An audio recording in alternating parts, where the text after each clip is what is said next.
Central Province stricken by floods. Madang Health boss speaks on medical drug shortage. And FIFA World Cup trophy tour by Coca Cola touches down in Port Moresby. This is the National EMTV News with Maribel Tulo. A very good evening. Thank you for joining us for Thursday's news. Those stories in a moment, but first, a 35-year-old man from Ruti in the Mulbaya district was caught with 203 buckshots by Jackson's airport security during a routine scan this afternoon. The man had purchased the items from a licensed firearms user for around 3,000 kina at Koki earlier today. He was going to sell them for a gram of gold or 50 kina each in the Western Highlands province. Police Station Commander for Jackson's Airport, Chief Sergeant Robert Wane, says this was the first of its kind under his watch.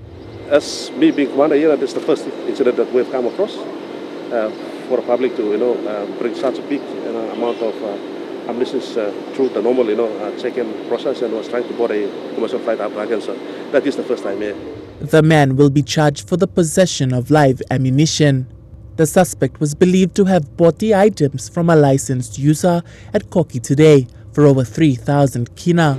Having spoken to the suspect himself, he has dealt with a person who has a licensed firearm, and I'm in the process of getting the details so that this person will be arrested and hopefully we'll make a promise for him to his license to be cancelled. He has said that he has seen one of the person who has license for the shotgun, and through him he was able to get all these cartridges. So I'm in the process of getting details, and once that is done, then I will make that available to all of you. That's one box taken off now. The ammunition or buckshots were destined for sale in the Western Highlands province for 50 kina apiece or a gram of gold. With the imminent staging of the APEC 2018 series of meetings in November, security at the nation's gateways through airports and maritime ports may need heightened security measures. Harry Gimbari, National EMTV News. An estimated 15,000 people in Mekeo in the Kairukuhiri district of Central Province have been affected when the Angabanga River overflowed and burst its banks. Close to 1,000 homes have been submerged, forcing people to move to higher ground. Food gardens and livestock, including firewood, have also been destroyed.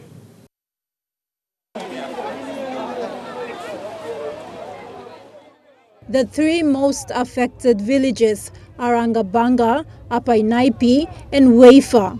All three are situated next to the national highway to the Gulf province. So the bridge side is okay, but only that part which I have told them to uplift so that the water will just flow nicely. The river burst its banks on Monday this week following continuous torrential rains since last Friday. While the newly constructed bridge is not affected, the river has changed its course, sweeping away food gardens.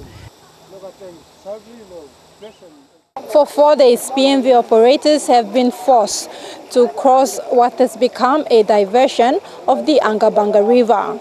Passengers traveling the highway were also forced to cross the river, which is up to the waist level. That is 3 to 4 meters high.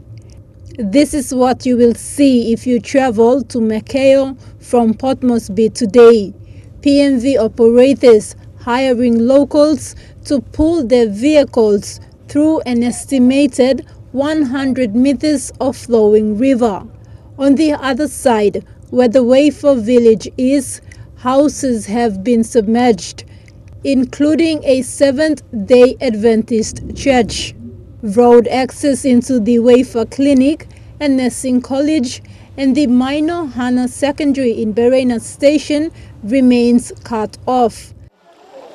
Yes, all of the schools in Central Province as of yesterday, from my assessment on Friday here, and down that way on Saturday and Sunday, all the schools in Central Province have been suspended. Classes are suspended until further notice, no definite period. Similar damages are being experienced in other villages in the Kairukuhiri district. While clean water and food are the things most affected by the floods, the central provincial government is working on releasing disaster funds to help those affected. There is some arrangements already in place, and so we should be able to secure some funding within this week. Meanwhile, the National Weather Service's Central Province will continue to experience rains. It is now urging Papua New Guineans to prepare for such situations. Thekla Gunga, National EMTV News. Central Provincial Police Commander Laimo Asi has cautioned locals in Mekeo who are charging PMV operators and passengers crossing the Angabanga River. PPC Asi says the area is already a disaster and locals should not take advantage of the situation and demand money from PMV operators and other motorists. Since the Angabanga River burst its banks, locals have been collecting 100 kina from PMV operators and charging passengers with baggage a fee of 2 to 3 kina. Since the overflow of the Angabanga, Central Police have not encountered serious crimes from this area. However, PPC RC says the longer the river flows in this diversion, it will need police presence on the ground to ensure locals do not demand money from PMV operators.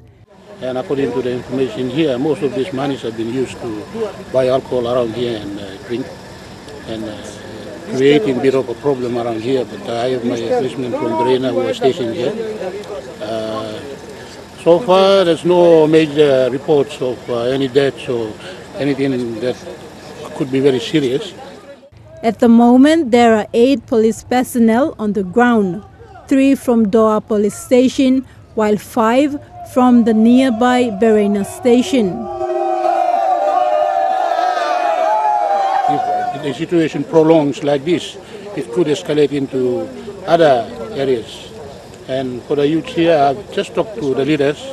That's one of the paramount chief around the Angabanga area, and about 2 the youth leaders here. I've talked to them to discourage the youths who are doing this, because this is already a disaster here.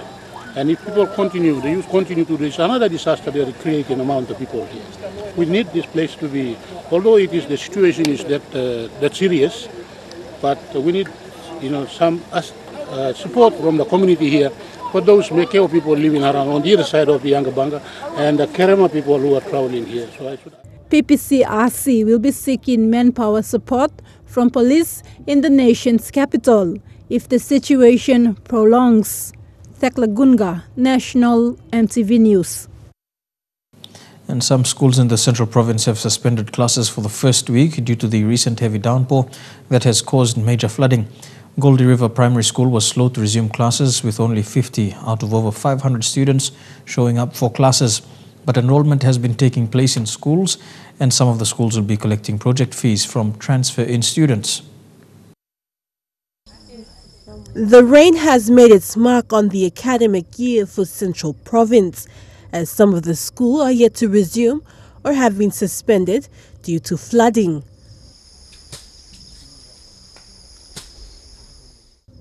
We visited 2 primary schools in the Central Province that had the same problem, where no students were coming to class, and for one, they have suspended classes and continued with enrollment.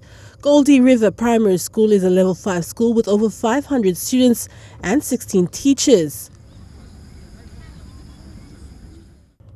Because of the rain, students residing at the Goldie Barracks had no water, and those residing outside Loloki and nearby villages had not returned to class due to flooding.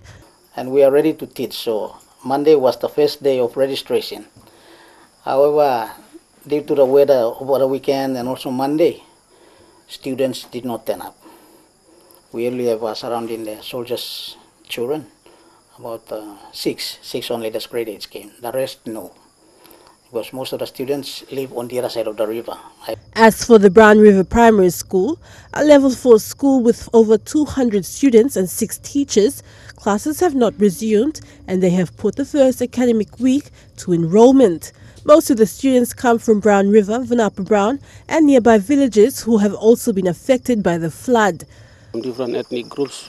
Our community of Brown River consists of different communities, mostly settlers, Kolalas and Keremas. We also have people from other provinces also. We have Both schools have rundown classrooms that have never been replaced since their establishment. In 2012, Brown River Primary had to shut down because of an ethnic clash. When they opened in 2013, they collected 50 kina from each student as project fees. And with their TFF funding, they built 2 new classrooms. We were so fortunate to have the TFF policy in place in 2012. With the TFF, we were able to come up with a lot of projects in the school. Like this double classroom was built with TFF. We have also improved teachers' accommodation with the TFF also. For Brown River, they will be collecting TFF from transfer-in students. To are coming, continuing students, no, we are not charging them because they are catered for in the TFF since last year's enrollment and all this. But I have yet to meet with the board and decide for those who are transferring in. With the reintroduction of the standard-based education announced by the Education Minister, both head teachers are happy the curriculum is returning. With the introduction of the SBC curriculum, I believe it will be beneficial for the students and also for us teachers, because we will be setting benchmark for students and also for teachers to achieve. So it's good that we are moving into the SBC curriculum. To 5 or lesson 1 to 6. So teachers were just there they were presenting. So when the department came again to change to all this, I'm happy because that's the system that I was brought up in. So I'm kind of encouraging my teachers. Go ahead. Though the programs have not come out yet, they have not in service asked, but you just think back if you were taught. Both schools are hoping to resume classes next week. Adelaide Siraks Kari, National, EMTV News. To Madang Province now, and the Madang Provincial Health Director says drug shortages in the province may be due to the continuity of the suppliers going to clinics. Marcus Kachao says drug supplies for Madang go to the lay medical store where the contractor takes their supplies to Madang. However, he says currently there is an issue with the payment of the contractor from the Department of Health. The Provincial Director for Health, Marcus Kachao, says he has been trying to get in touch with the lay medical store and the health department to fast-track the payment. The health department is responsible for payments to the logistics company. The delays are affecting the delivery of medical supplies. And then the supplies are taken care by our contractor, what's name, LD Logistics, to bring those supplies back to Madang, and then from here the health centers and the LD Logistics will drop those supplies off at the health centers. We got some issues in there, and it's a big issue to talk about. What we need is for LD Logistics and the medical store to come together, and we talk about the continuity and the payment of the contract from the Department of Health. But Kachao says another problem is that health centers are not submitting their orders to the lay medical store on time. He had some of the clinics in Madang did not order for the last 6 months. This has also contributed to the short supply of drugs in the province. I got the information from lay, and the information from lay is by 2 monthly, which facility in the province submitted the order. Routinely and on time as the schedule. And surprisingly, we found that some health centers have not been submitting the orders.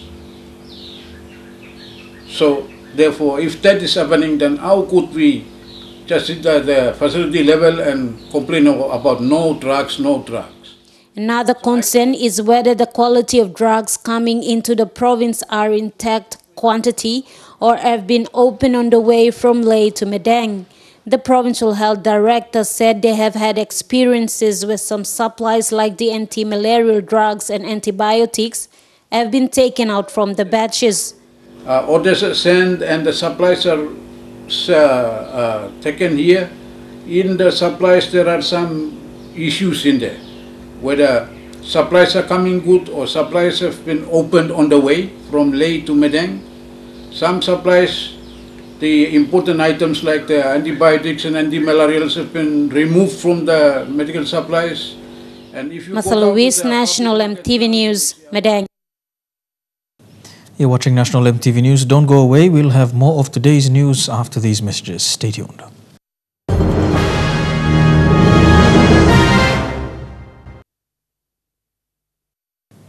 Welcome back to the news. The country's telecommunication regulator will be conducting an audit this year into licenses issued. NICTA CEO Charles Punaha, when speaking to MTV News, made this known when responding to queries about companies who had not undertaken any activity in the country despite being issued licenses by NICTA. Mr. Punaha says whilst they look to provide opportunities for telcos to do business in Papua New Guinea, these companies must also abide by our regulations. NICTA Chief Executive Officer Charles Punaha spoke to MTV News this week on the issue of telecommunication licensing. His comments on the back of media queries regarding the lack of activity by a particular company who had been granted licenses by NICTA in March 2014. The company in question, Awal Telecommunications Corporation Limited. The licenses were presented to them in 2014 by the then Minister for Communication, Jimmy Miring Toro.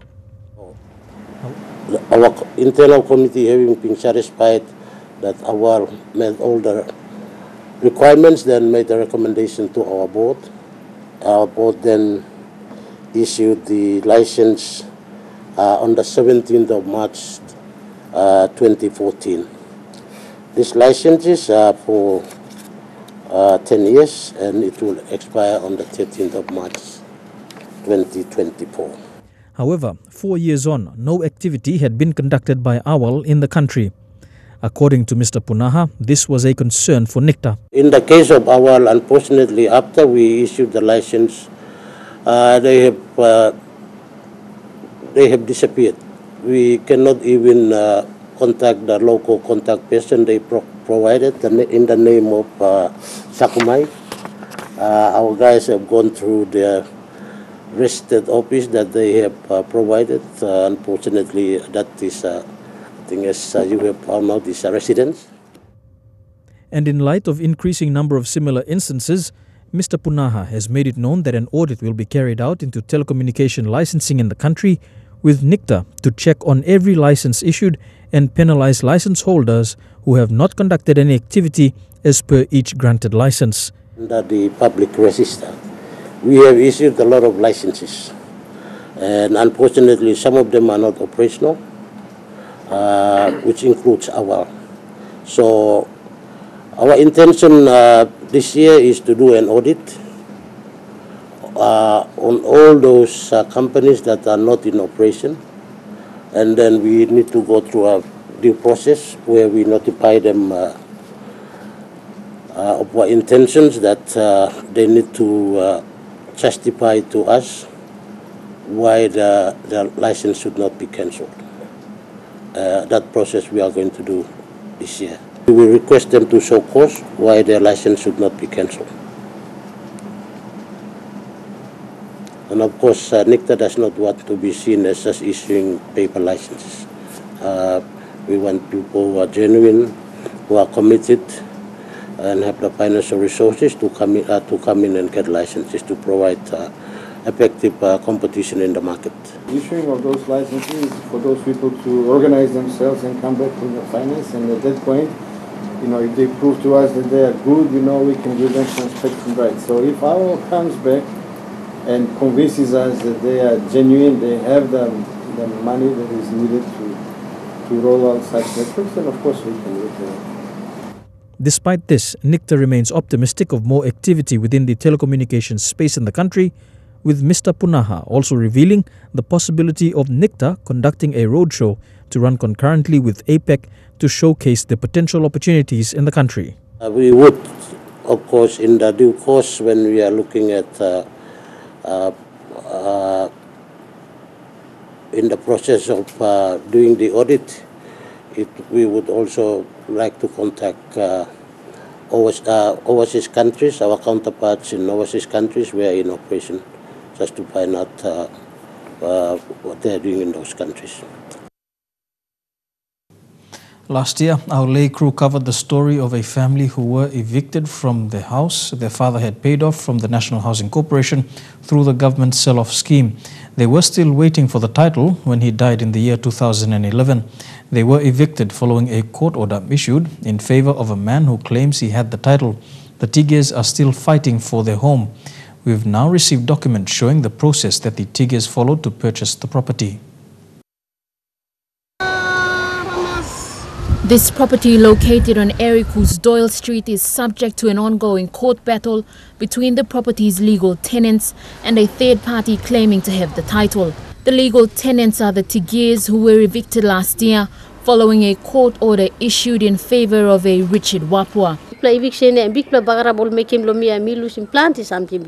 The Tigers' late father, Tigi Abyss, was a public servant who signed a tenancy agreement to rent this property in 1983. Soon after, the government started advertising their sell-off scheme for interested home buyers. The late Tigi applied and was successful. In 1988, he was given a letter of offer to purchase the property.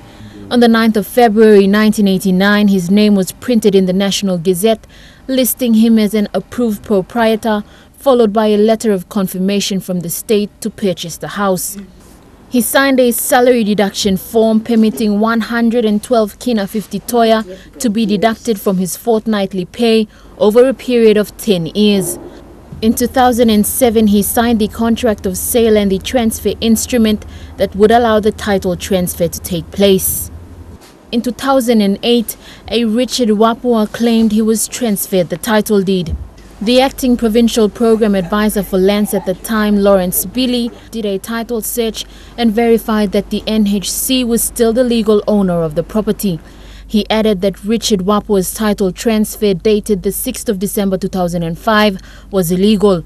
Even then, Wapua filed an affidavit supporting his action to recover the property, presenting also a copy of his title deed, and managed to get a court order to evict the Tigers. This was the first of 4 evictions and the start of a court battle that has lasted nearly 10 years. The family obtained a stay order from the National Court and moved back into the property.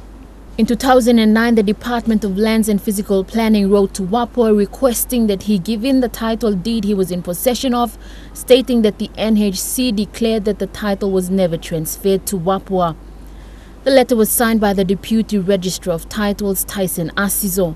5 days later, there was another letter from the Department of Lands stating that the court confirmed the title was transferred from the NHC to Wapua.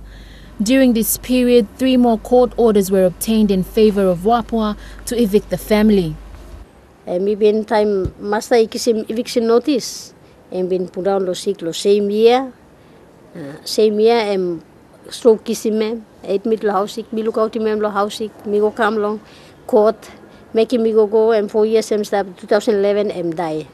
In February 2017, the NHC requested for a stop to the evictions, recognizing Mrs. Tigia as the legal purchaser of the house as the next of kin. She was given a new tenancy agreement to sign, a contract of sale and the transfer instrument for the title transfer. In July last year, the late Tigia's wife Ellen reported that police, acting upon another court order, went to serve an eviction notice to the family, giving them 7 days to vacate the property. Their belongings were thrown out and the gate was locked. The attempt to obtain a stay order from the National Court this time was unsuccessful. They've now been displaced from their home of 34 years. In August, Mrs. Tigia's name appeared in the National Gazette number G612, published in the National on the 5th of October. The Gazette declared that Mrs. Tigia was the approved purchaser. Since the last eviction in July last year, the Tigers have been living with other families whilst continuing with the fight for their home. They are now waiting to be transferred the title from the NHC. Lucy Kopana, National EMTV News, Leh. And we spoke to the lawyer who represented Richard Wapua in the National Court in Lae. He said the case was dismissed twice already, further adding that the family should have made an appeal to the Supreme Court after it was dismissed. He says Mr. Wapua is in possession of the title and has offered to put us in contact with him. However, attempts made again this afternoon to get Mr. Wapua's contacts from his lawyer were unsuccessful. Residents living around allotment 100 of section 227 at Tokarara in the nation's capital are living in fear after being threatened on numerous occasions by men armed with machetes. The location is where the Kumul Training Institute is building classrooms for its institution. Recently, the community said men working inside the area came out with knives and attempted to remove people from gathering on the street. One community member who chose to keep his identity hidden because of his safety said the location is a recreational area for the community and that efforts to stop construction did not go down well with the owner of Kumul Training Institute. After MTV aired the Education Minister's statement that Kumul Training Institute was not registered and that the construction of its classroom at Atollment 100, Lot 1 to 7 was not welcomed by the surrounding community last week, the community there said they were being threatened by armed men who came out with bush knives. According to the community, the men were relatives and employees of the owner of Kumul Training Institute, Mr. Kuri. Apart from intimidating and threatening the community, several plants in front of the house belonging to the community leader, Edward Sasale, were chopped off. His wife also sustained a bruise on her chest after she caught a stone that was thrown into their yard. The incident happened on two separate occasions, on Thursday and Friday last week, and was reported at the Waigani police station. Bush knife, kind metal or at least the crime law threatening all community or they no come out or come fight them all boys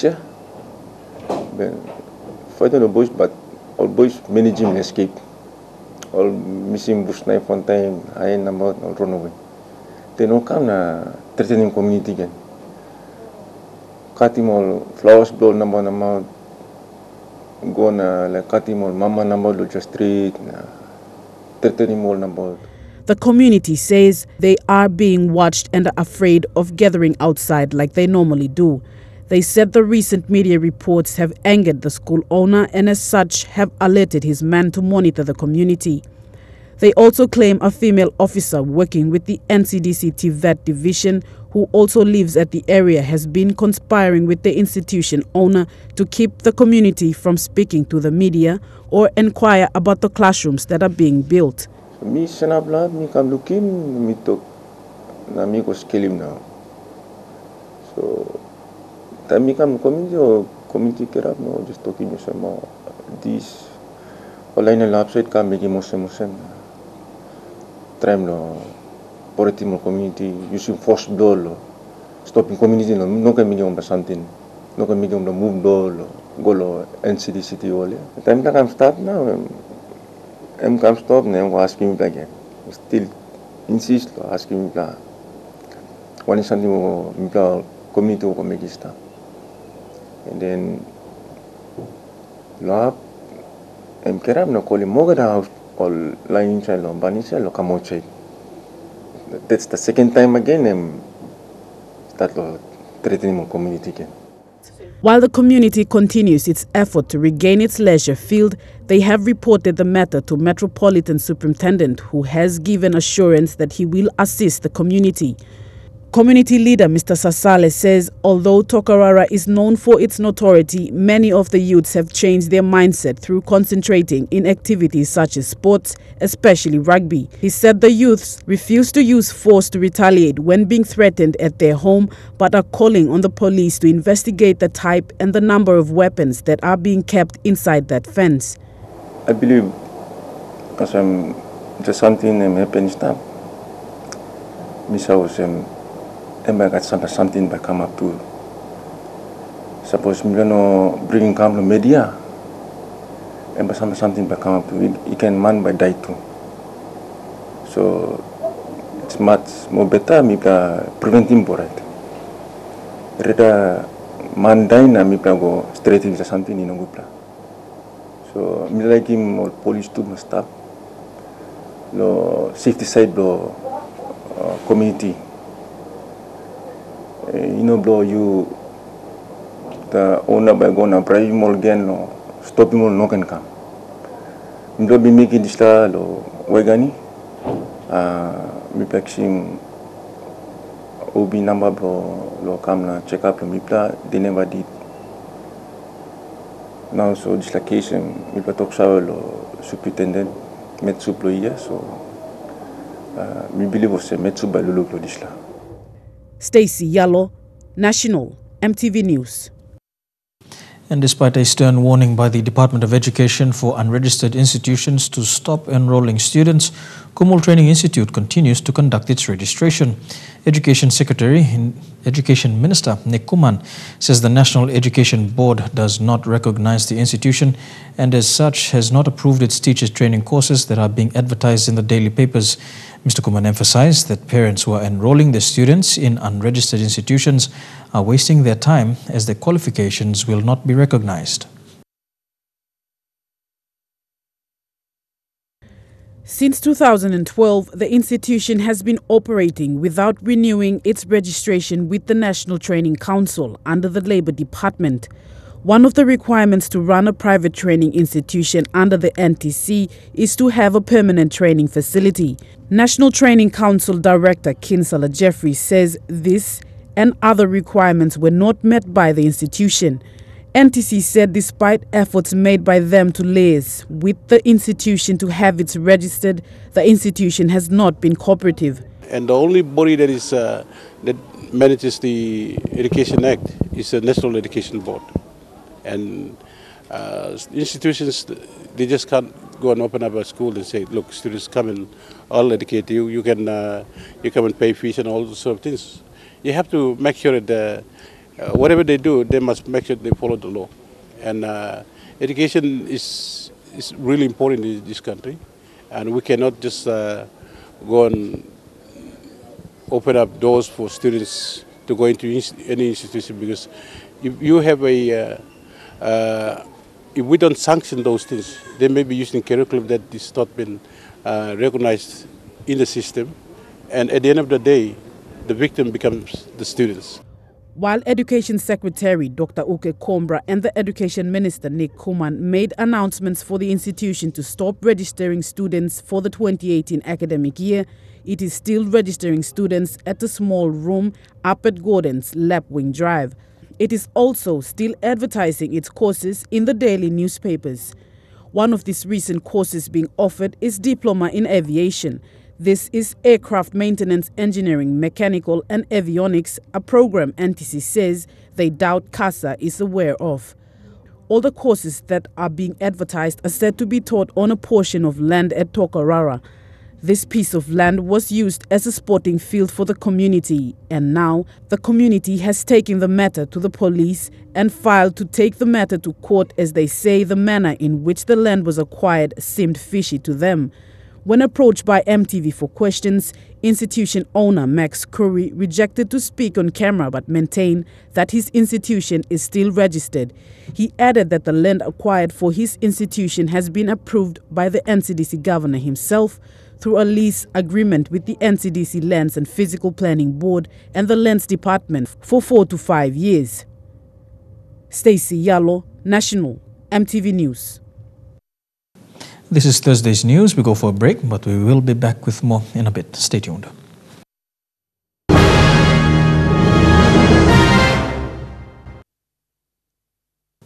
Welcome back to the news. The Papua New Guinea Nurses Association has made several recommendations from the 14th Nurses Symposium.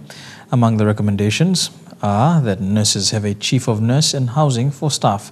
However, they were not able to deliver the recommendations to authorities due to a no-show from government leaders. This is the second time the PNG Nurses Association is making an effort to hand over their recommendations to authorities. The recommendations are collective efforts from the 12th, 13th and 14th symposiums. They were supposed to be handed over to the Minister for Public Service, Elias Kapavore, and to the Secretary of Department of Health today, but there was no show from both leaders. We invited them on the 12th of December last year to turn up to receive this report. Unfortunately, no one turned up. Acting President Stephen Nawick said nurses play a vital role in health care and their welfare must be taken care of. We decided to present these reports and recommendations to the National Department and other government stakeholders so that the nurses, are seen to contribute meaningfully to policy development and policy changes in the department to improve health service delivery. The first recommendation was for the Chief of Nurse position to be made so that nurses' grievance and experience are addressed to improve health services. The second recommendation was for all provincial health authorities to have a director of nurse.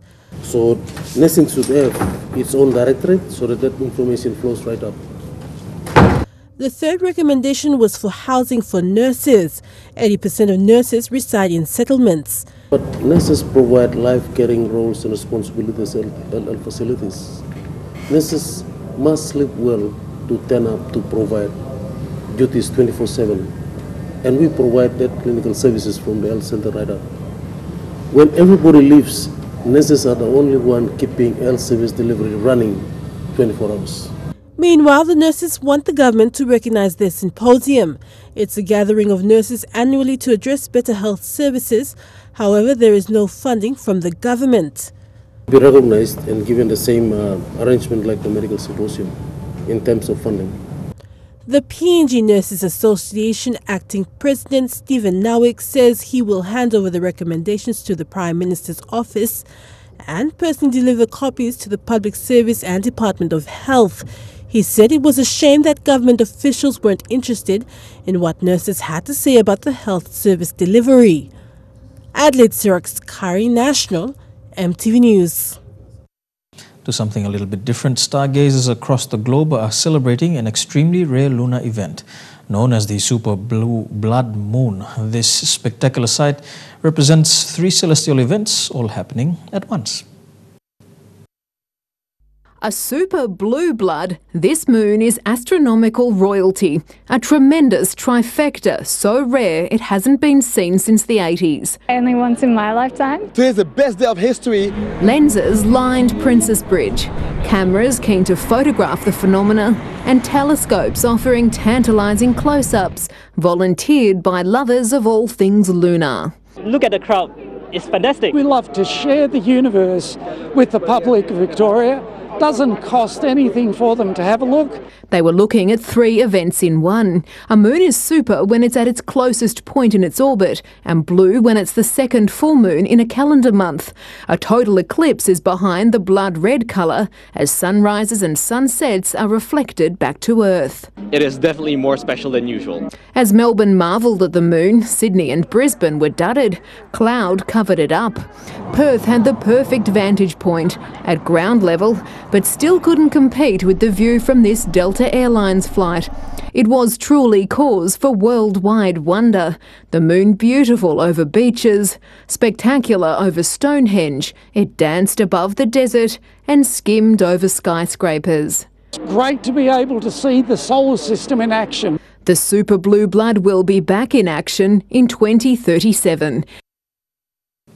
And this is National EMTV News. We have the arrival of what's being called around town as the Coke plane. The Boeing 737, adorned in the famous Coke colours, touched down in Port Moresby today for the FIFA World Cup trophy tour by Coca Cola. That's up next in Trukai Sports.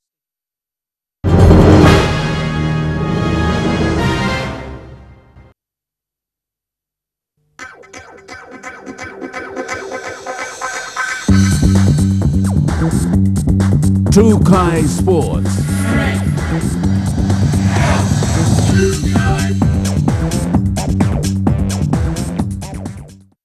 Welcome to Trukai Sports. We begin with football. The FIFA World Cup original trophy is in Port Moresby and will spend the night in the country before continuing its tour to Lahore, Pakistan early tomorrow morning. The FIFA World Cup trophy tour by Coca Cola made its 8th stopover in Papua New Guinea since commencing its global tour in Sri Lanka last month. The trophy was accompanied by former French player Christian Carambeau.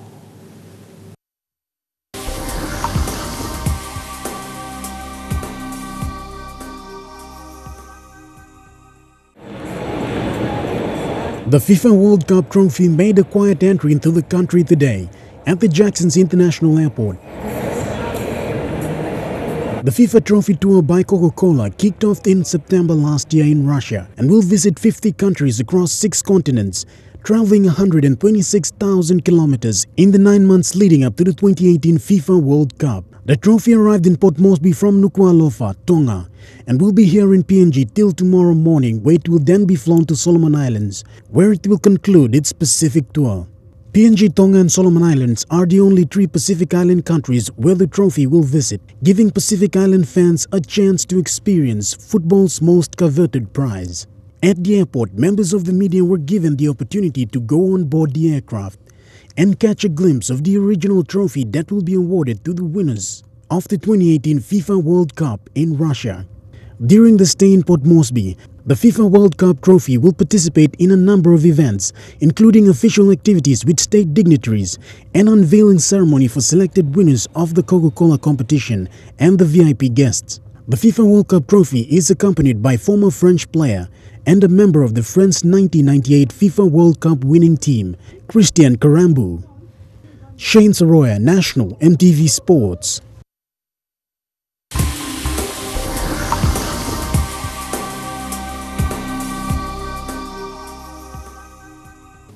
And arriving today at midday, a mostly red Boeing 737 was no ordinary plane on an ordinary journey.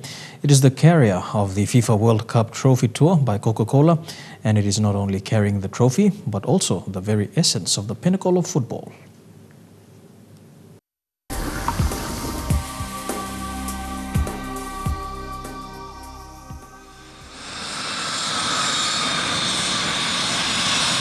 Specifically modified to carry the trophy, one cannot miss the significance of the carrier upon touchdown, but it is the country names imprinted in the interior of the plane that holds one in awe. Papua New Guinea is among those countries. The unlisted countries are all part of the route the FIFA World Cup Trophy Tour is following across 6 continents. And it goes to show that football is truly worldwide. This region, I was born in New Caledonia. Arriving here to a dull Port Moresby, the trophy carrier did not fail to be a showstopper. Standing by itself on the tarmac, it sure had bystanders watching in awe. Also on board the flight was FIFA ambassador, New Caledonian-born and former Real Madrid, Christian Karambo, who had his fair share of the World Cup glory when he went on to win the World Cup in 1998 with France. The plane is not only carrying the trophy, it carries with it the history of the sport. For myself, I am very delighted to be here with the FIFA World Cup Trophy Tour by Coca Cola, and obviously you can see I am from this region. I was born in New Caledonia, and it's really great to come back. The plane spends the night at Jackson's Airport, while the trophy will be given a rousing reception at Laguna Hotel later this evening. And tomorrow's early risers will see the Coke Red Boeing 737 take off with the FIFA World Cup trophy on board on its way to its next destination, Lahore, Pakistan. Dinero Strico, National EMTV Sports.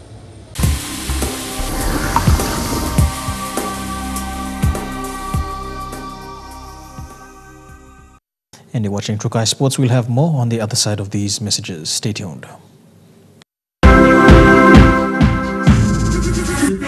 Trukai Sports.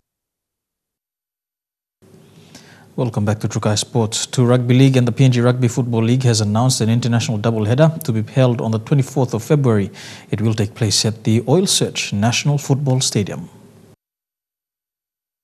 This is the first time an international doubleheader will be played at the National Football Stadium. The first of the doubleheader will see the Melanesian Cup challenge between PNG's Intercity Cup winner, Lacenex Tigers, and Fiji's National Rugby League premiers, Nadi Aviators. This match will be a curtain raiser to the main game between the SP-PNG Hunters and the Brisbane Broncos, which kicks off at 3:30 p.m. Tickets will start selling on the 10th of February at all Ticketmasters outlets, Brian Bell Plaza, Cool Stuff at Waterfront and J-Mart Arima. Oil Search General Manager Stakeholder Engagement Leon Baskin says Oil Search is delighted to support and run the historic doubleheader at the Oil Search National Football Stadium. He encouraged people in the nation's capital to grab their tickets early and enjoy a wonderful afternoon of rugby league.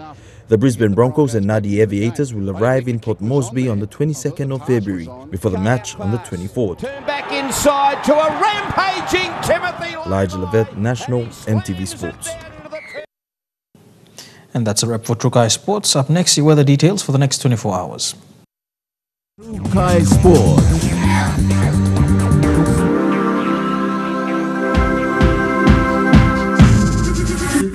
Trukai Sports. The weather details were proudly brought to you by Dulux, celebrating 50 years in PNG and the only paint made in PNG. The weather details are proudly brought to you by Dulux Weather Shield, worth doing with Dulux.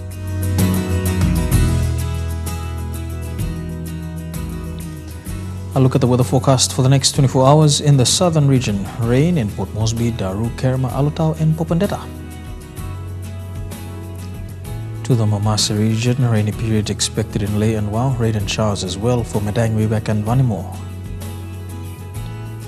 Across to the New Guinea Islands region, rain and showers expected in Lorangau, Kavieng, Kokopo, Rabaul, Kimbe and Buka. And in the Highlands region, Mount Hagen, Goroka, Kundiawa, Mendi and Wabeg, rainy periods over the next 24 hours.